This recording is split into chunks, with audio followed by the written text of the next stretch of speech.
We have spent 99.9% of human evolution outside. So we are all still adapted to being in nature.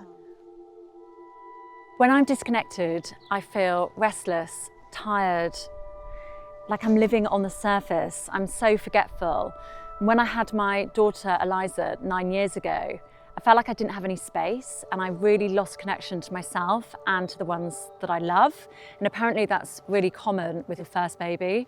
With my newborn Wolfgang, I've decided to do things differently. Today we're talking about connection, how to find clarity when life is so full on.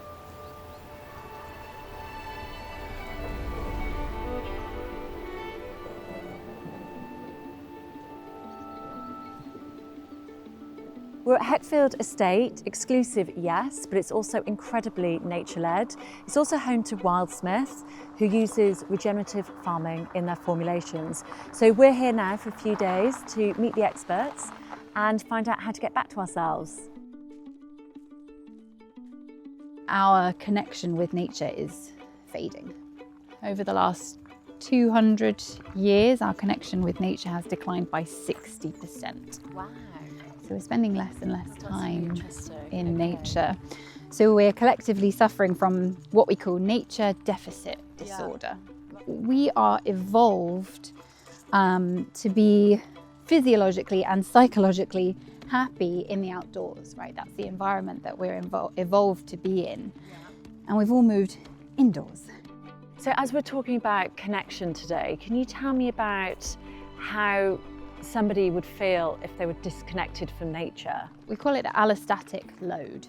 Right. And what that means is the physiological and psychological impact of always being on. Right, yes. So it's things like shallow breathing, your heart rate being increased, sleep being deprived, maybe even a sense of tension in your muscles. Yeah. But you also feel it psychologically as well, right? So you feel like you're in this state of always needing to be alert. Yeah. And over time, that creates exhaustion.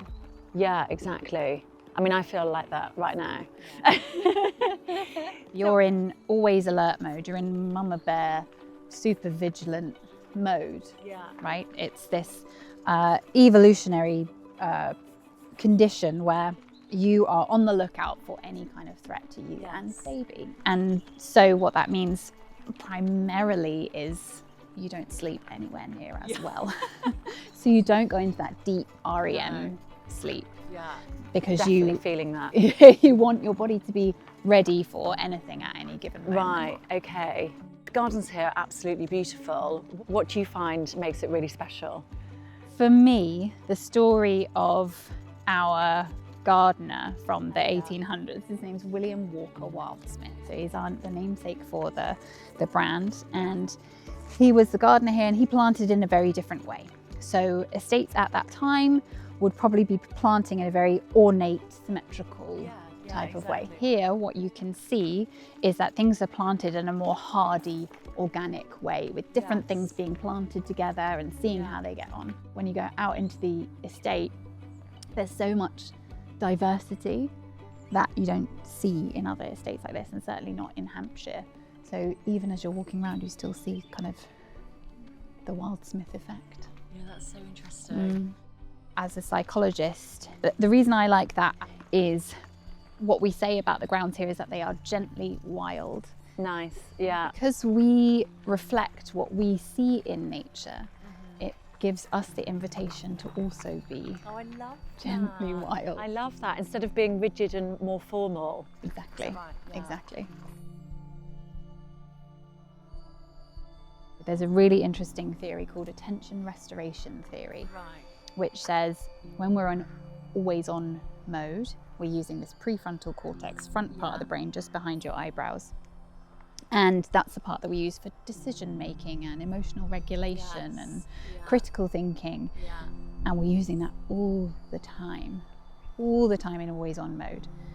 When we're in nature is when it's found that that part of the brain can switch off, truly switch off. Oh, wow. Okay, when we're reading or scrolling through social media, we might think that's rest. And it is in a way, but it's still using that front part of the brain. Right. And actually in doing so, you get that sense of calm that you get from meditation, but because it's through each of your senses, you actually get a sense of vitality as well. Yeah, exactly. Because you're engaging in all 5 senses. And so does that help with increasing endorphins and the sort of happy hormones? Yes, particularly actually, interestingly, soil. Yeah. So in soil, there's a particular type of bacteria that when we interact with it, it acts in exactly the same way as an antidepressant. Yeah, exactly. It triggers the release of serotonin in our brain, which is why gardeners are so happy. Returning to myself isn't an airy phrase. It's actually when I feel relaxed, I feel more chilled. I feel like I can breathe better, I can think better, I'm sharper, and I'm actually much better with the kids as well. Here at Heckfield Estate, it all starts with the land, and I feel like everybody that works here is very connected to nature, whereas I think in Western cultures it's incredibly divided, and you have humans and you have nature. You don't have that connection. We very much treat it as a resource. I'm not a farmer, I'm not a grower, I'm a chef by trade. So a chef by trade? I'm a chef by trade, so 37 years in chef's whites at Heckfield, and stopped chefing, came back here and to pre-open the hotel. So for us, it's just taking it back to how the estate would have been run in its original days. It's the dairy, it's the farming, it's the veg growing, it's the flowers, looking after the land, so not only about produce, but looking after the river, the conservation work we do, and focusing on sustainability.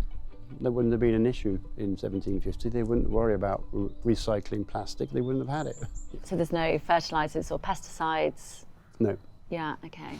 As natural as they can be in that sense. We're following the calendar comes from a lady called Maria Tunn, who in 1950 decided to see how following the 4 moon phases, if that growing cycle of those phases of the moon made a difference to growing. And she started off with a radish and identified that actually through those phases there was a benefit to following that calendar. So then she went and created a year's worth of growing calendar that identified whether it was the best time to grow flowers or root or leaf or fruit in that sense. And that calendar dictates how we work on the land daily and sometimes hourly. Some days can be a flower day, some days can be half a flower day and half a root day. I think the biggest part about biodynamics is you've got to have the love, and it's about the intention to do it right. It's about the repairing the soil. It's all about the soil in that sense. And do you think it really does make a difference to the nutrients? Yeah, I mean, it's relying on nature. It's relying on the soil. It's not relying on anything that man has made. It's what is there. You do see it in the vitality of the plants. You see it in the longevity of the plants, and even in the trees. We grow the trees ourselves biodynamically, and you can see it in the growth. Rudolf Steiner, I think, had said in 1918, if we didn't stop using man-made fertilizer, that we would put the planet in jeopardy. 1918, still using fertilizer. And do you like it out here? I love being out on the estate. There's a lot of staff that have worked here for an awful long time, in the house and on the estate. Yeah. Once you get that sort of Heckfield bug, that's it. You got it.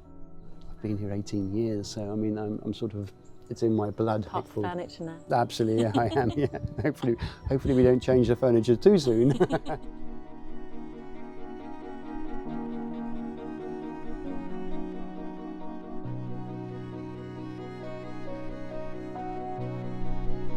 One thing that I absolutely love is that they use the ingredients from the estate.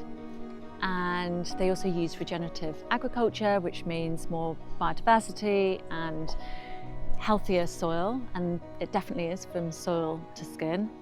And also when they really need precision in their products, they use lab-grown actives, and that also means less pressure on the land.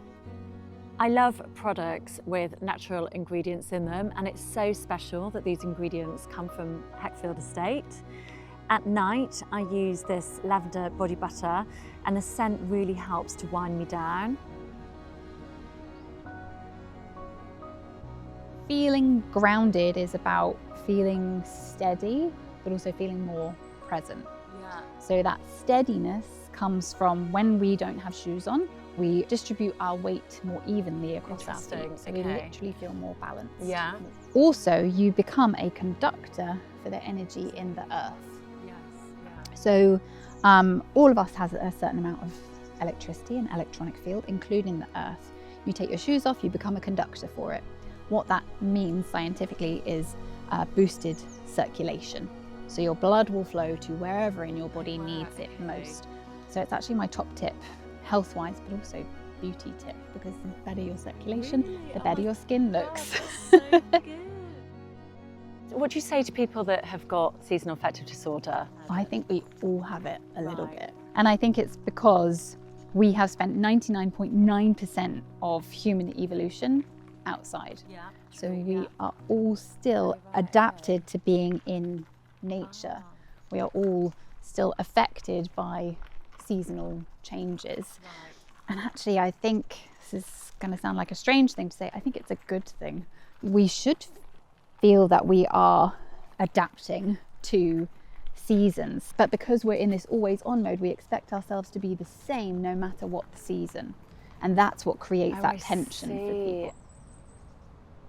I've heard this thing about birdsong as well. That's supposed to make us feel safe. What's that about? That is all to do with our evolution in nature.